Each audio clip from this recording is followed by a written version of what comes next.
Que a leitura é uma coisa que está na humanidade há milhares de anos, não é segredo para ninguém. Mas você já parou para pensar como o ser humano lida com os livros? No episódio de hoje eu vou unir uma vontade que eu sempre tive de poder falar sobre esse assunto aqui com vocês, junto com uma vontade que eu tô tendo ultimamente de ler toda a minha biblioteca. Eu espero que nesse episódio de número 62 você curta falar sobre os livros. Então fica comigo, porque o assunto vai ser muito bom.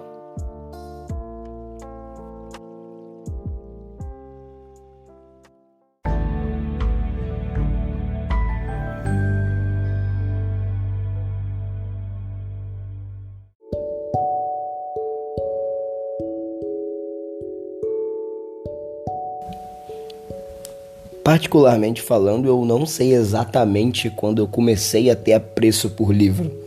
Talvez foi na escola ou talvez foi por influência da minha avó, que sempre foi uma leitora muito nata, mesmo não tendo uma boa visão para isso. Mas eu sei que desde que eu comecei a aprender a ler, ele sempre me fascinou. Sempre tinha algum gibi, algum mangá, alguma coisa que me interessava. Eu acho que foi justamente o fato de que assim que você coloca os olhos nesse tipo de coisa, você é transportado para uma outra realidade, para um outro mundo que a sua imaginação cria. E eu sempre fui uma criança muito criativa desde pequeno, principalmente por, não ter muito amigo e enfim, você acaba tentando passar o seu tempo de alguma forma, e eu passei meu tempo pensando bastante, e graças aos livros os meus pensamentos parece que eles eram mais sólidos ou tinham um sentido maior. E eu tenho certeza que não é só comigo isso, porque eu já conversei com várias pessoas e é praticamente a mesma coisa. Quando você entra no livro, você é transportado para uma realidade alternativa e você começa a pensar de forma diferente. Dependendo de como o livro é escrito, você consegue até se passar pelo próprio protagonista. Isso é muito doido. E isso no impacto de uma mente de uma criança é uma das coisas mais incríveis que a humanidade já produziu. Os livros, eles impactam a vida da nossa sociedade desde antes de eu nascer e muito antes de você nascer.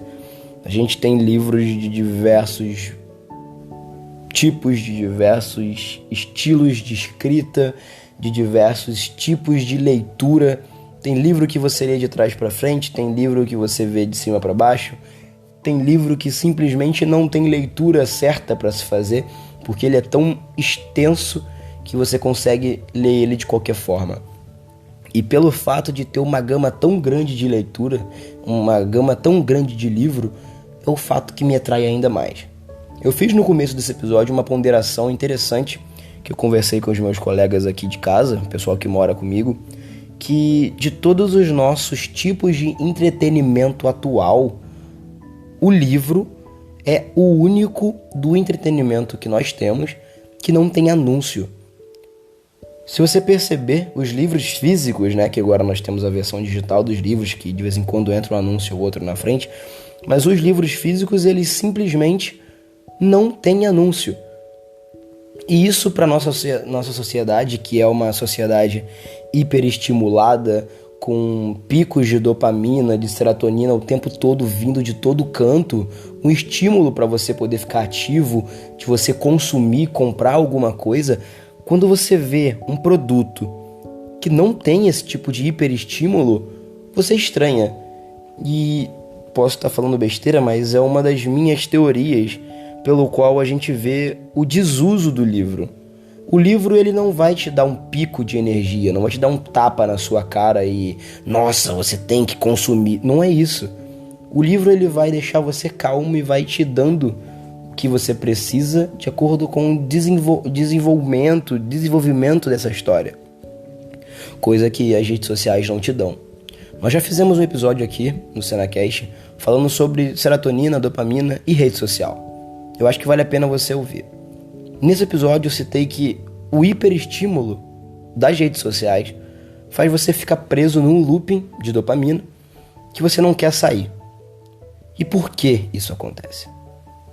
Porque você precisa daquele looping o tempo inteiro.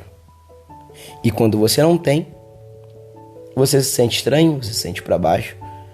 E com um livro é diferente. Você tem sempre uma dose de alguma coisa no seu cérebro te mantendo preso naquela história, não tão grande quanto as redes sociais, mas o suficiente para você poder se manter alegre e calmo enquanto você lê. Mas a gente entra numa pergunta muito importante. Por que começar a ler e como começar a ler?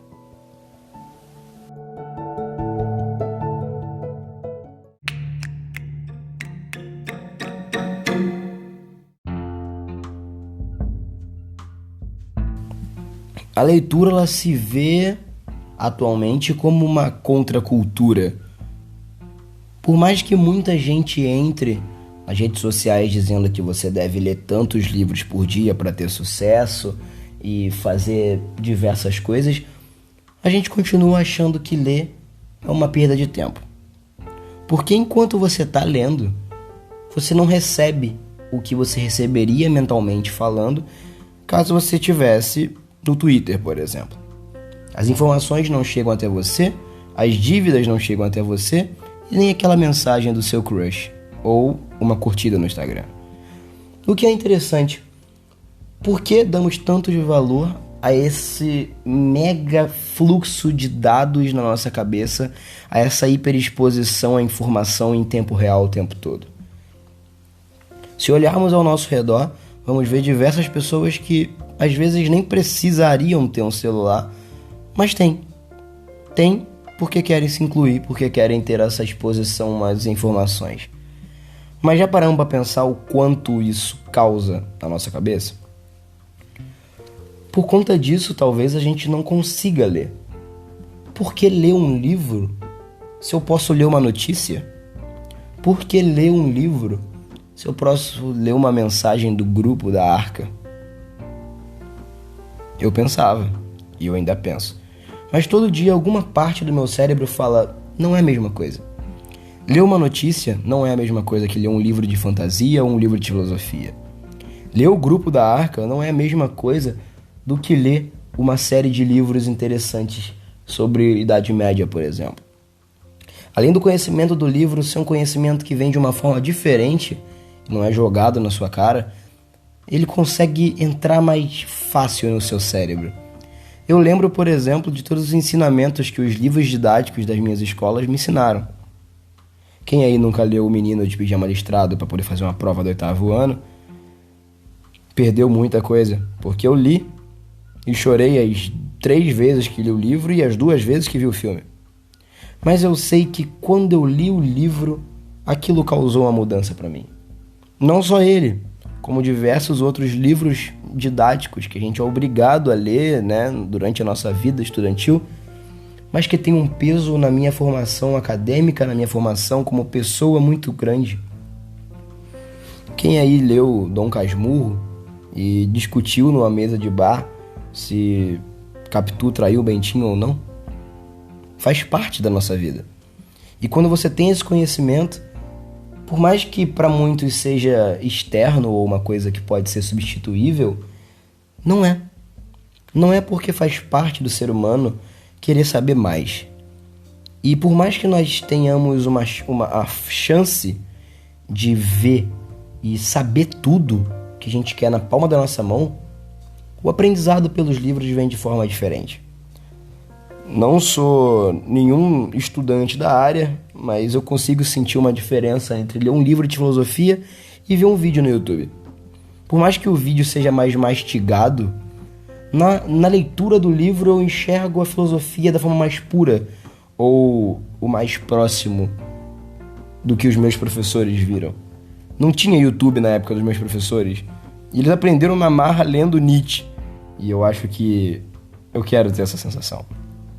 Mas voltamos à pergunta do começo dessa parte do episódio. Por que ler? Porque é bom? Porque é importante? Ou porque é uma contracultura? Vamos colocar o contexto de contracultura aqui como algo que ninguém está fazendo. Se para você é legal ser diferente dos outros, que bom, você já arranjou um motivo. Já respondi a sua outra pergunta. Leia. Qualquer tipo de livro. A gente tem o pessoal que leva a leitura a sério como uma religião e acaba menosprezando títulos de livros como, por exemplo, livros de youtuber ou algo do tipo. Eu já não sou tão contra esse tipo de coisa. Eu acho que qualquer estímulo é válido. Qualquer estímulo que traga o público para o mundo da leitura é válido. Pode ser um folheto de igreja. Se vai te fazer bem, se vai te trazer você para o dia da leitura, que faça. E como começar? Bem, eu fiquei muito tempo tendo alguns problemas com questões da rede social. A rede social realmente pegou a minha cabeça e me dilacerou. E eu tô tentando voltar aos eixos agora, nesse começo de ano. A primeira coisa que eu fiz foi voltar do zero. Eu reorganizei toda a minha biblioteca de livros. Lembrando que eu sempre dou privilégio para livros físicos, eu não consigo mais ler livro digital. E nisso eu consegui colocar a minha leitura. Eu voltei a ler. E eu tô adorando.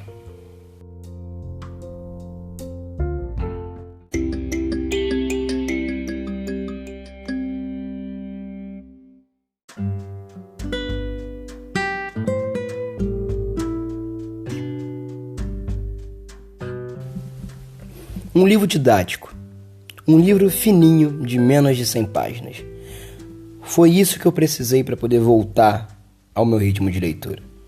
Eu li esse livro em mais ou menos 1 hora e comecei a sentir, de novo, aquela sensação de que o Seninha lá atrás sentiu. Quando você olha para aquela capa daquele livro, sente aquele cheiro de folha e pensa, uau, isso vai ser bom. Se tranca num quarto debaixo da coberta ou talvez no terraço pegando um vento e é só você, o céu e o livro. Aquelas palavras escritas por alguém que você nem conhece, mas que falam tanta coisa para você. O primeiro livro que eu reli foi um livro que tratava da desigualdade no Brasil, feito para as crianças. Contava uma história de uma menina que foi abandonada pela mãe no supermercado e passou a viver na Praça da Sé, em São Paulo. Um livro pequeno, um livro de poucas horas, na verdade, de leitura, mas que marcou a minha vida para sempre. 5º ano do ensino fundamental, a professora passou esse livro pra gente e eu nunca mais esqueci. Ou talvez aquele livro que eu tive sobre agente secreto, onde vinha uma parte do livro, né? Uma coisinha para poder passar em cima e ler parte do livro utilizando um plástico colorido e contava uma história de uma ilha com caranguejos enormes e aquele suspense infanto-juvenil que eu li no 4º ano. Isso marcou minha vida. E quando eu pego um livro durante muito tempo sem ler ou algo do tipo, me vem exatamente a cena daquele garotinho. Aquele garotinho que não fazia ideia de que ele viria se tornar, não fazia ideia do tanto de livro que ele ia ler, mas que ele estava lá, lendo.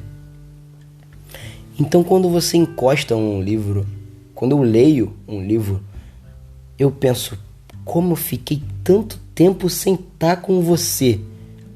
O livro vira uma entidade, o livro vira uma parte da minha vida.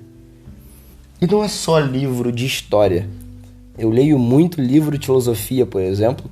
Isso é um dos motivos pelo qual, inclusive, eu estou melhorando da minha depressão e da minha ansiedade. É graças aos livros que eu tenho aqui em casa. Hoje eu tenho um orgulho de dizer que eu tenho mais de 70 livros diferentes na minha casa. Ação, aventura, suspense, história, filosofia, sociologia, religião, tudo. Isso é para poder me gabar? Não sei, talvez para mim seja. Não se gabar para você que tá ouvindo, mas me gabar para mim, me gabar para eu, me gabar para mim mesmo. Porque quando eu me gabo para mim mesmo, ou eu se gabo para mim mesmo, eu tô indo contra uma parte do meu cérebro que quer continuar no online porque é o certo, entre aspas, a se fazer. A nossa mente está capturada por um sistema, por um algoritmo que só visa uma coisa: o lucro e prender a nossa atenção. Então cada página que eu leio, cada capítulo que eu termino, cada livro que eu finalizo é uma vitória. É uma vitória para mim contra o algoritmo. É uma vitória para mim contra a hiperexposição à informação. Aprender é muito bom, mas aprender com informações jogadas, empurradas na sua garganta, não é tão bom assim. Eu tô viciado hoje. Eu tenho que compartilhar isso com você que tá ouvindo. Eu tô viciado. Tô viciado numa série de 12 livros de um garoto que queria ser guerreiro, mas era pequeno demais para isso, e acabou virando um arqueiro, o melhor de seu nome, o melhor de sua função. O nome dessas obras-primas é Rangers, a Ordem dos Arqueiros, que conta a história de Will, um jovem órfão que é criado pelo condado de Araulen e conhece o seu mentor chamado Halt. A gente vai explorando. Eu tô no segundo livro agora, já tinha lido ele todo, tô relendo e tô tendo as mesmas sensações que eu tive na primeira vez. Eu já falei sobre isso num vídeo do canal. Inclusive, se você não sabe, tá me conhecendo pelo podcast, olá, eu sou o Senna. Tenho um canal de jogos no YouTube e um canal de vlogs também, que eu tô mostrando um pouco mais da minha vida por lá. Caso você queira, youtube.com/eu, o Senna. E nesse vídeo eu falei, mas eu não deixei muito explícito o quanto essa coisa era boa. Hoje, na madrugada que eu tô gravando esse episódio, eu terminei o segundo livro da série Rangers. E que obra-prima. Que coisa linda. E amanhã eu tô começando mais um, porque a vida tá sendo dessa, né? O ponto que eu queria transmitir nesse episódio, galera, é: leiam. É complicado no começo, mas lê uma página por dia, sabe? Eu tento ler pelo menos 4 capítulos todos os dias, é a minha meta. Eu tenho passado disso, graças a tudo, que eu sempre gosto de ler muito, mas eu coloquei, 4 capítulos por dia, pelo menos isso. Mas se você não é acostumado a ler, pega uma página, mano. Um capítulo, tá ligado? Tenta criar esse hábito, é um hábito muito bom. E qualquer coisa, qualquer livro, vai numa escola, geralmente, né, as escolas públicas, às vezes eles não podem jogar fora os livros didáticos, então eles fazem doações para quem quiser. Vai na escola que você estudou e procura saber sobre isso, sabe? Muitos dos livros que eu tenho aqui foram de doações. Vai na biblioteca, ainda existe, olha só que legal, ainda existe biblioteca no Brasil, procura. Tem livro de tudo, galera. Tem livro de todos os jeitos possíveis. Se é um apreço, se é uma conversa entre eu e você, faz esse juramento pra gente. Dá uma lida. Você vai ver que o mundo vai começar a girar de forma diferente. O tempo vai girar de forma diferente. Eu leio, 120 páginas e passou só 1 hora. Sabe? Isso é incrível. O tempo volta a fazer sentido. Entende? E eu acho isso incrível. Então, eu espero que esse episódio tenha ativado em você alguma coisa de tentar algo novo. Se você não é acostumado a ler, que esse algo novo para esse começo de ano seja isso. Seja, sei lá, ler um livro de fantasia, talvez. Ou ler um livro de suspense. Lê um livro. Só leia. Só leia. Que você vai entender o que eu tô querendo dizer. Esse foi o episódio de hoje. Eu espero que você tenha gostado. Esse episódio foi patrocinado por muitas pessoas, mas em específico eu vou agradecer a 3. O nome delas são José Apolinário, Lívia Cadenes e Carlos Henrique de La Beneta. Essas 3 pessoas me ajudam a continuar mantendo esse projeto vivo, com mais de R$35 por mês. Muito obrigado a vocês 3 e muito obrigado às outras 15 pessoas que estão marcadas na história desse podcast. Se você gostou desse episódio, quiser me ajudar a manter ele funcionando financeiramente, você pode entrar no site www.apoia.se/euocena e virar um apoiador a partir de R$ 3 por mês. Caso você não tenha dinheiro ou não simplesmente não queira me apoiar com nenhum dinheiro, fica tranquilo. Você pode apoiar de outras formas, como por exemplo compartilhando esse episódio ou colocando o meu podcast com 5 estrelas no Spotify, na Amazon e no Deezer. E pro pessoal do YouTube, só comentar e dar seu like, já vai ajudar bastante. Um beijo pra você, um abraço, nos vemos na quarta-feira que vem com mais um episódio do SenaCast. E não se esqueça, ler é uma viagem. E quanto mais você viajar na sua única vida, melhor. Um abraço e tchau.